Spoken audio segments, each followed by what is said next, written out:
Muito boa noite para você. É uma alegria, mais uma vez, nós estarmos aqui, presentes, ainda que virtualmente, mas juntos, para louvarmos o nome do nosso Deus. Uma quarta-feira, um meio de semana, não sei como tem sido até aqui a tua semana, mas com certeza até aqui chegamos, porque Deus assim o permitiu. Quero te convidar nesse momento, antes de nós louvarmos a Deus, para nós fazermos uma breve oração.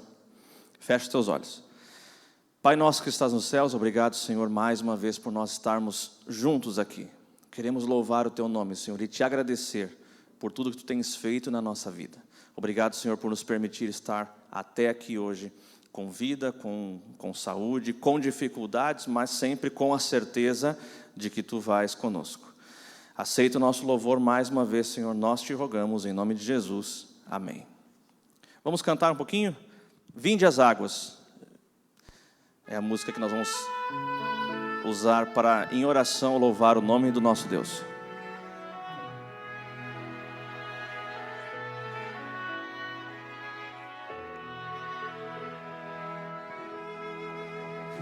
Todos vós que tendes sede, vinde às águas.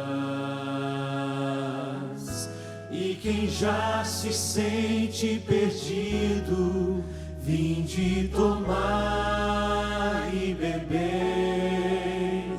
E inclinem seus ouvidos, e vossa alma viverá.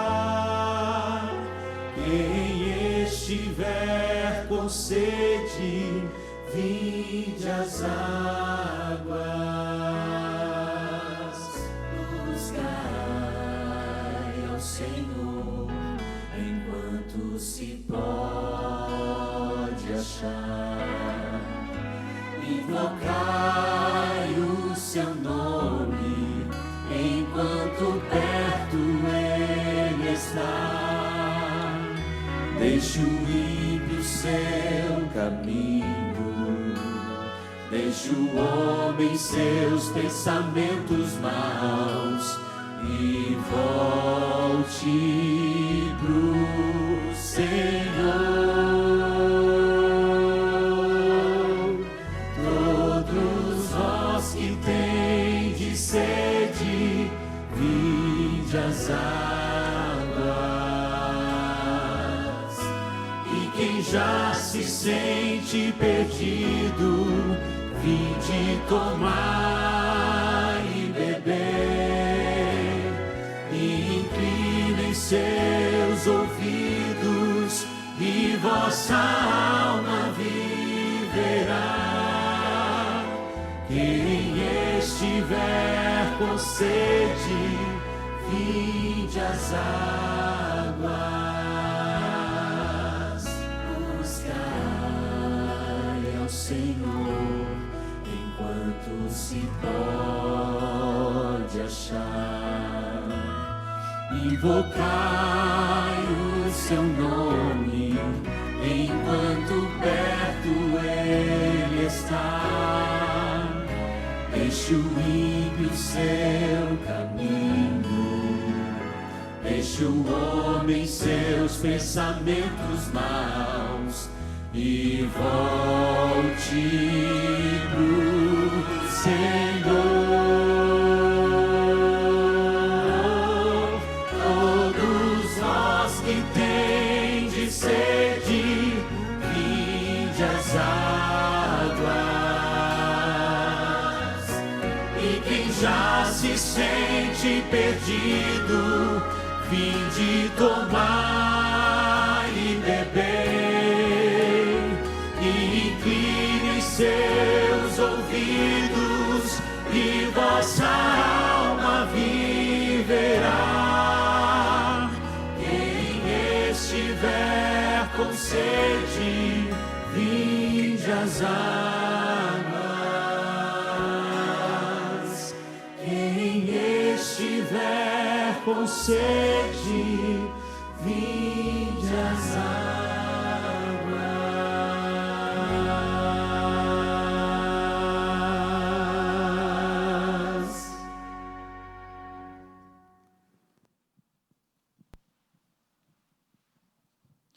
Boa noite.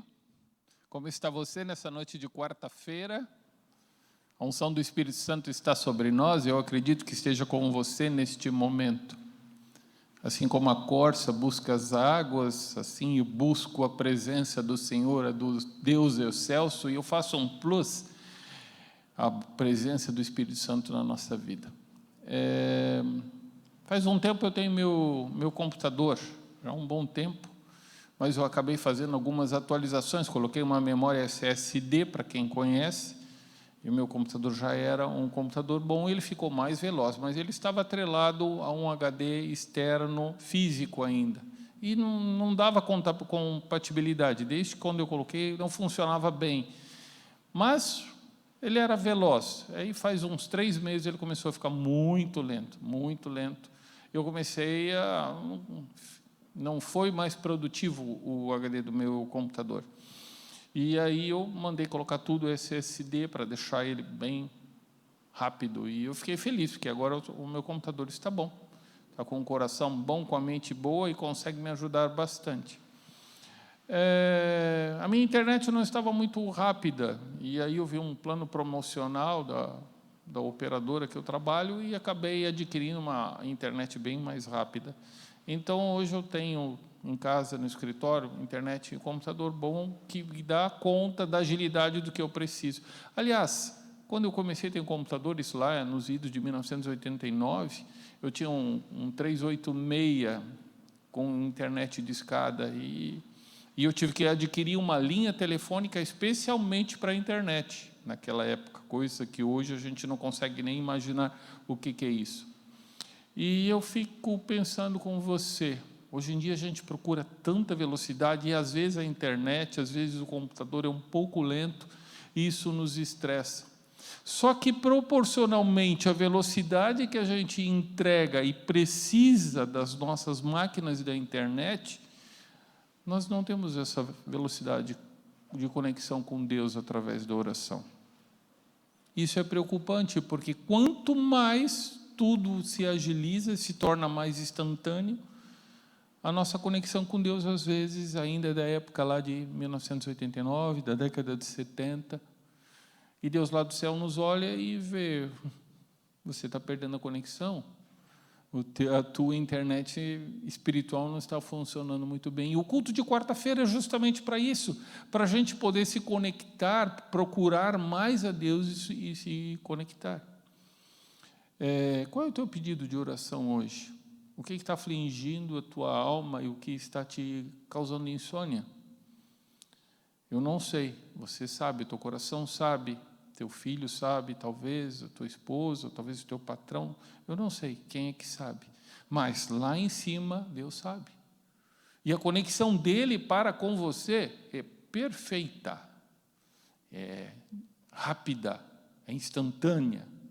Agora, a tua e a minha conexão com Deus também precisam ser assim. Então, agora o pedido que você tem de oração, ou quem sabe um agradecimento pelo um favor imerecido que Deus te deu, porque todos os favores são imerecidos, porque nós somos carecedores da glória de Deus sobre nós. Então, se você está feliz hoje porque Deus te deu a graça, também agora é o momento de nos conectarmos a Deus. Vamos orar, eu te convido mesmo em casa, se você estiver, talvez, claro, no carro ou não, ou na rua, mas em casa, dobrar os joelhos agora neste momento, para orarmos ao Senhor. Então, vamos orar neste momento. Ó Pai que estais no céu, estamos aqui nesta noite, Senhor Deus, com o nosso coração entregue a Ti totalmente, Senhor Deus. E quando o nosso coração e mente está conectado a Ti, Senhor Deus, a resposta é instantânea. Sim ou não, ou talvez, ou amanhã, ou agora, seja o que for a resposta que Tu tens para nossas almas, a resposta é feita conforme a Tua santa vontade, e às vezes a gente esquece disso, Senhor Deus, que a Tua vontade é soberana, e nós somos filhos Teus, e precisamos entender que aquilo que Tu queres para a nossa vida é o melhor. Então, talvez tenha algum irmão que esteja nos assistindo, ou irmã neste momento, carecedor da Tua graça, de um milagre, de uma mudança de vida, de uma mudança de transformação de caráter. Neste momento eu te peço que venha trabalhar no coração meu e de nosso irmão, de nossa irmã que está assistindo. Que o Teu Santo Espírito possa estar com os nossos pedidos e com nossos agradecimentos. Tudo que seja feito para a Tua honra e glória, Senhor Deus, te peço e agradeço através da unção do Espírito Santo e o sangue remidor de Cristo em nossa vida. Amém, Senhor.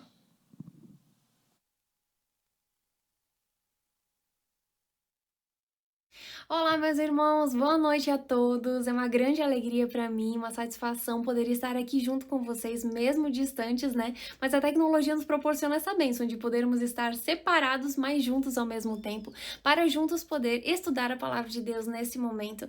Queridos, a gente vai estudar um pouquinho sobre Ezequiel 37, a visão do Vale de Ossos Secos. Eu sou apaixonada por esses versos. Eu tenho certeza que nós iremos tirar lições riquíssimas para a nossa vida espiritual nesse momento, tudo bem? Mas antes de nós lermos esses versos, eu gostaria que você fechasse os seus olhos para juntos nós falarmos com Deus. Querido Senhor e amado Pai, muito obrigado a Deus por mais um dia, obrigado porque o Senhor nos dá a oportunidade de estarmos juntos nesse momento para estudarmos a Tua Palavra, que o Senhor venha a direcionar esse estudo nesse momento, que o Espírito Santo venha falar ao nosso coração e que o Senhor possa tocar no coração de cada irmão meu que também está assistindo nesse momento, que o Senhor esteja conosco nessa noite e no restante dessa semana também, entregamos tudo em Tuas mãos, Pai, em nome de Jesus, amém. Bom, meus queridos, Ezequiel no capítulo 37, se você puder, acompanhe comigo. Ezequiel 37, a partir do verso 2. Bom, só para contextualizar você, Ezequiel, ele teve ali a visão do vale de ossos secos, né? A mão do Senhor estava sobre ele diz, e por seu espírito ele me levou a um vale cheio de ossos secos. E ali no versículo 2 diz assim: ele me levou de um lado para o outro e pude ver que era enorme o número de ossos no vale e que os ossos estavam muito secos. Vamos dar uma pausa nesse momento. Eu acho muito interessante que a palavra de Deus frisa que os ossos estavam muito secos. Ossos muito secos significa que estavam há muito tempo já ali, mortos, enfim, faz muito tempo que estão ali abandonados, né? Agora o verso 3. E ele me perguntou: filho do homem, esses ossos poderão tornar a viver? E aí Ezequiel responde: ó soberano Senhor, só tu o sabes. É uma pergunta intrigante, né? Deus pergunta para Ezequiel: esses ossos muito secos, ou seja, muito tempo que estão aí, será que eles podem tornar a viver? E Ezequiel diz: ó soberano Senhor, só tu o sabes, porque não parece uma pergunta muito lógica. Não tem como ossos muito secos voltarem a viver. Mais interessante, gente, a partir do versículo 4 diz assim: então ele me disse: profetize a esses ossos e diga-lhes: ossos secos, ouçam a palavra do Senhor. Assim diz o soberano, o Senhor, a estes ossos: farei um espírito entrar em vocês e vocês terão vida, porei tendões em vocês e farei aparecer carne sobre vocês e os cobrirei com pele, porém um espírito e vocês terão vida. Então vocês saberão que eu sou o Senhor. Aqui Deus disse: profetize a esses ossos e eles vão tornar a viver. Então, assim como disse o Senhor, Ezequiel, no versículo 5, ele vai lá e profetiza a esses ossos muito secos e os ossos começam a viver. Interessante, gente, na verdade não começa a viver, eles começam a formar ali o corpo novamente, e isso está registrado no versículo 7, acompanhe comigo, diz assim: e eu profetizei conforme a ordem recebida, enquanto profetizava, houve um barulho, um som de chocalho, e os ossos se juntaram, osso com osso. E o versículo 8, olhei e os ossos foram cobertos de tendões e de carne, e depois de pele, mas não havia espírito neles. Eu acho muito interessante esses versos, porque Deus, ele pediu para que Ezequiel profetizasse sobre os ossos muito secos. Ezequiel foi lá e profetizou conforme a ordem recebida do Senhor. Ele falou exatamente o que Deus pediu, mas os ossos, né, se juntaram ali, pele, tendões e tudo mais, e formaram corpos. Mas aí, aqui no final do versículo 8 diz assim: olhei e foram cobertos de tendões e de carne, depois de pele, porém não havia espírito neles. Por mais que Ezequiel fizesse todo o trabalho que Deus pediu, profetizasse conforme a ordem do Senhor, não havia espírito naqueles corpos. E o versículo 9 diz assim: a seguir ele me disse: profetize ao espírito, profetize, filho do homem, e diga-lhes: assim diz o soberano Senhor, venha desde os 4 ventos, ó espírito, e sopre dentro destes mortos para que vivam. E o versículo 10, profetizei conforme a ordem recebida, e o Espírito entrou neles, e eles receberam vida e se puseram em pé. Era um exército enorme. Gente, o que nós precisamos tirar de lição aqui nesse primeiro momento? Ezequiel, ele aceitou o que Deus falou, profetizou para os ossos muito secos. Os ossos começaram a fazer som de chocalho, né? Foram se juntando, apareceram tendões, carne, pele, enfim, formaram corpos. Mas Ezequiel olhou e viu que não havia espírito neles. Por mais que Ezequiel havia profetizado, mas não havia espírito neles. Então Deus disse assim: profetize ao espírito, profetize, filho do homem. E aí Ezequiel profetizou ao espírito para que pudesse tomar aqueles corpos e trazer vida novamente. O que eu entendo acerca desses versículos? Por vezes, o nosso trabalho como cristãos, até na igreja, como liderança, enfim, o que Deus pede para nós: profetize, trabalhe, faça, por mais que nos olhos humanos, diante das circunstâncias, o que nós vemos parece algo impossível. A gente olha e pensa assim: mas Senhor, isso aqui é um vale de ossos secos, não adianta profetizar aqui, não adianta mais trabalhar aqui, não adianta mais se esforçar aqui. E Deus diz assim: não, profetize, trabalhe, apenas faça. O nosso trabalho não é dizer se dá ou se não dá, dizer ou como está ali a terra, fazer um exame, assim, um raio-x acerca das circunstâncias e da situação que está ali, o local. Esse não é o nosso trabalho. O nosso trabalho não é detectar as coisas e achar que dá ou não dá. O que Deus pede para nós: profetize, vai, trabalhe, faça. Se os outros não fazem, faça você. Se os outros não abraçam, você abraça. Se os outros não trabalham, você trabalha. Se os outros não querem se envolver na missão, você se envolva na missão. Por mais que as coisas estejam difíceis, por mais que as circunstâncias não estejam tão favoráveis assim, mas saiba que Deus está com você e Ele pede: vai, filho, profetize, vai, filho, fale, sabe? Só que o que eu acho mais interessante é que ali no final do versículo 8, Ezequiel fez tudo o que Deus pediu, mas ele olhou e percebeu que não havia espírito naqueles corpos. E é isso que nós precisamos entender. Existem coisas que apenas o Espírito Santo consegue fazer. Existem trabalhos que é só Ele, é só Deus. Nada é impossível para Deus. Existe aquele versículo, né, no livro de Lucas, dizendo que nada é impossível para Deus. Porém, existe uma única coisa que é impossível para o Senhor. Fazer com que alguém aceite sem essa pessoa querer. Isso é parte da nossa decisão, é o livre-arbítrio que o Senhor nos concede. Então a única coisa que é impossível para Deus é fazer um ser humano tomar uma decisão ao lado dele se ele não quer. Isso é impossível. Então Deus, ele deixa isso a critério nosso, nós que escolhemos se nós queremos ou não queremos, e isso é algo impossível para Deus, porque nós que precisamos tomar essa decisão. E sobre essa questão, não havia espírito naqueles corpos, por quê? Porque existe esse trabalho que é só do Espírito Santo, é só o Espírito que pode entrar e trazer vida. Nosso trabalho como cristãos, com o nosso trabalho, a gente pode levantar muitas coisas, a gente pode reestruturar, a gente pode construir, a gente pode, sabe, fazer muita coisa, mas existe a parte divina, existe a parte que é com o Espírito Santo, e isso a gente busca com oração, a gente busca realmente clamando pela presença do Espírito Santo, clamando pelo derramamento da chuva serôdia sobre a nossa vida, para que a gente possa não apenas pregar e formar e fazer coisas, mas que as coisas que nós fazemos, os sonhos que nós temos, os projetos e planos que nós temos, enfim, as coisas que nós efetuamos na igreja e fora dela, essas coisas precisam ter vida.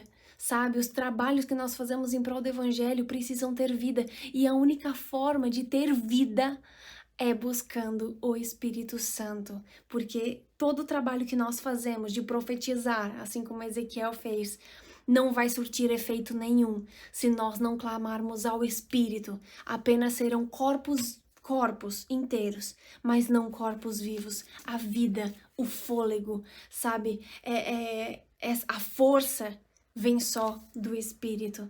E eu acho muito interessante esses versos, porque a partir do momento em que Ezequiel foi lá e profetizou ao Espírito, a vida entrou dentro daqueles corpos.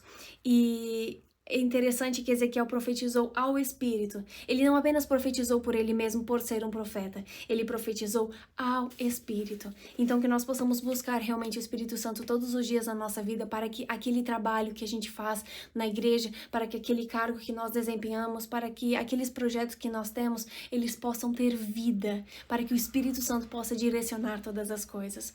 Bom, agora partindo desse assunto para outro, que ainda tem tudo a ver, eu vejo que infelizmente existem muitos cristãos que deixam de ir para a igreja por causa de algum problema que tiveram com algum irmão, alguma intriga, alguma picuinha, alguma coisa que acaba não concordando, alguma situação desconfortável, e tem pessoas que deixam de ir para a igreja, deixam de trabalhar na obra de Deus, abandonam seus cargos, abandonam a missão, abandonam o vínculo ali como igreja, como comunidade, porque acabam tendo algum tipo de atrito com algum irmão. Isso é algo que me deixa particularmente muito triste, porque existe uma frase que uma vez eu ouvi que é uma frase dura, é uma frase pesada, mas ela faz todo sentido. Pessoas que saem da igreja por causa de pessoas nunca estiveram ali por causa de Jesus, sabe? Trocar de igreja, às vezes, ir um pouquinho para outra, tal, ajudar em outro local, mas não deixar o vínculo da fé, ok. Mas tem pessoas que abandonam a fé, abandonam o Senhor, abandonam a Cristo por causa de problemas que encontram dentro da igreja. Então, assim, irmãos, independente das coisas que você vê dentro da igreja, saiba que é a Arca de Noé, sabe? Nós vivemos numa Arca de Noé. Dentro da Arca de Noé, não é como nos desenhos, como a gente vê, nos desenhos infantis, né? Que é tudo lindo, tem aqueles animaizinhos, o Noé super feliz, tudo iluminado, tudo limpo. Não era assim, gente. Na Arca de Noé, eu imagino que devia ter vários problemas ali, né? O saneamento básico não era aquelas coisas maravilhosas, né? E a alimentação, eles viviam junto com os animais, enfim, era uma circunstância, assim, bem complicada, né? Mas eles estavam ali. Era um lugar muito ruim? Ai, às vezes era. Só que ali dentro poderia ser ruim, mas lá fora era muito pior. Então era preferível continuar ali na Arca de Noé, todos juntos, se fortalecendo, mesmo que às vezes era um pouco difícil, do que estar lá fora e acabar morrendo afogado. É exatamente isso que acontece na nossa vida. A igreja é a Arca de Noé. Você precisa trabalhar junto, você precisa unir forças. Se as pessoas não trabalham, trabalhe você. Se as pessoas não querem fazer meditação, não querem saber das coisas de Deus, faça você. Se as pessoas não estão levando a sério as coisas de Deus, que você leve a sério as coisas de Deus. Sabe, não desista por causa das pessoas. No livro Caminho a Cristo, na página 31, diz que os pecados e falhas de pessoa alguma podem servir de exemplo para nós, porque Deus não nos deu modelo humano imperfeito. Deus não nos deu modelo humano imperfeito para nós olharmos para os defeitos das outras pessoas e colocarmos como base e regra da nossa vida. Ah, mas o ancião faz isso, ah, mas o líder faz aquilo, o pastor faz isso, tal líder faz aquilo. Independente do que as pessoas façam, independente do que as pessoas pensem, independente de tudo, Deus nos deu um modelo humano perfeito, que foi Cristo. É Ele que nós precisamos seguir, é Ele que nós precisamos ter como o soberano da nossa vida e colocá-lo sempre no trono do nosso coração. E sobre essa questão que tem pessoas que acabam se afastando da igreja por causa de pessoas, por causa de alguns problemas que elas passam, eu paro para pensar em algo que é bem importante e gostaria que você refletisse comigo seriamente num ponto. Por vezes, as pessoas passam por dificuldades em seu trabalho, sabe? Imagine uma empresa, você trabalha numa empresa, tem ali o chefe e aí, em algum momento, você acaba não se dando muito bem com algum funcionário dessa empresa. É apenas um funcionário da empresa e você tem o seu chefe. E aí, acaba dando algum atrito ali com algum funcionário, e aí você chega para o seu chefe e diz assim: olha, chefe, eu não vou mais vir trabalhar, eu não quero mais vir aqui na empresa. E o chefe pergunta: mas o que aconteceu? Eu fiz alguma coisa de ruim para você? E você diz: não, a questão é porque tem um funcionário seu que eu acabei me desentendendo com ele, e por isso eu não quero mais vir trabalhar, eu não quero mais vir aqui, não quero mais ver o senhor, e também não quero mais vir aqui na empresa, não quero mais ajudar em nada.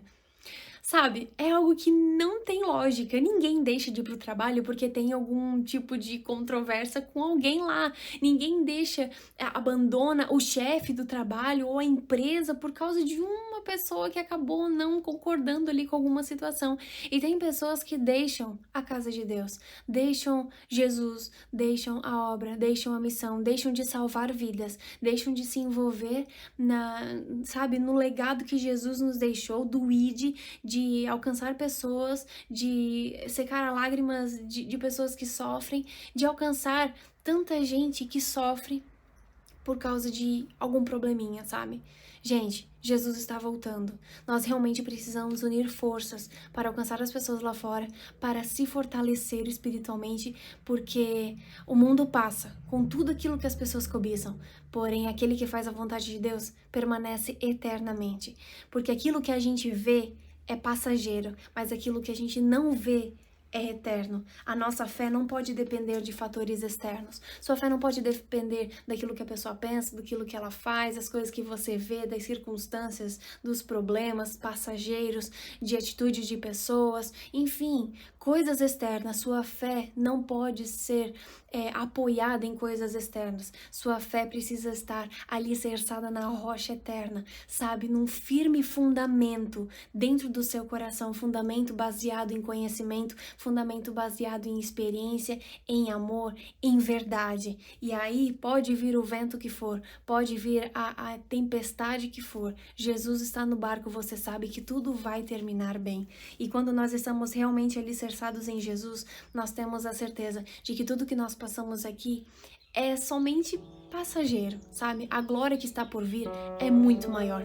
2 Coríntios também, no capítulo 11, Paulo fala um pouco sobre os sofrimentos que ele passou, e os sofrimentos de Paulo são exemplos incríveis para a nossa vida, para nós levarmos como realmente referência de alguém que sofreu muito pelo evangelho, mas tinha certeza de que a sua coroa estava guardada.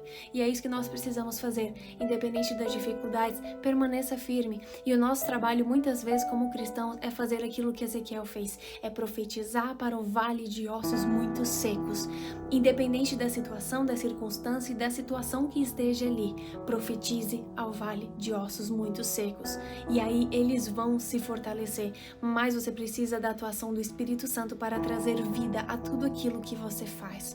E por último, não deixe a casa de Deus, não desanime, não deixe a obra de Deus de lado por causa de alguma pessoa que te decepcionou. Jesus, ele morreu por você. Jesus, ele ama você, independente de tudo, e ele vai vir para nos buscar. Que você esteja preparado naquele dia e que eu também possa te encontrar lá no céu. Ore por mim para que isso aconteça, que eu também vou orar por você. Tá bom, meus irmãos?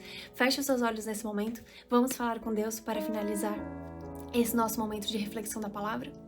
Querido Senhor, obrigada, Deus, pelos ensinamentos da Tua Palavra.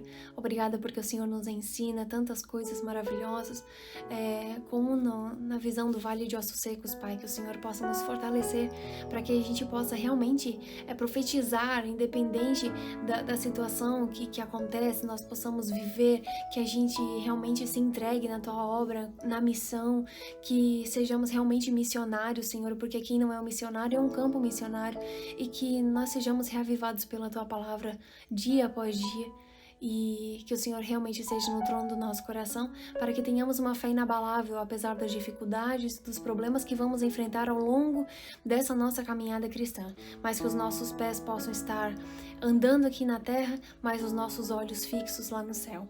Fique conosco, nos fortaleça, nos ajude, abençoe a Tua igreja e cada irmão que está assistindo aqui nesse momento. Dê um restante de semana muito abençoado para ele em Tua presença, em nome de Jesus. Amém.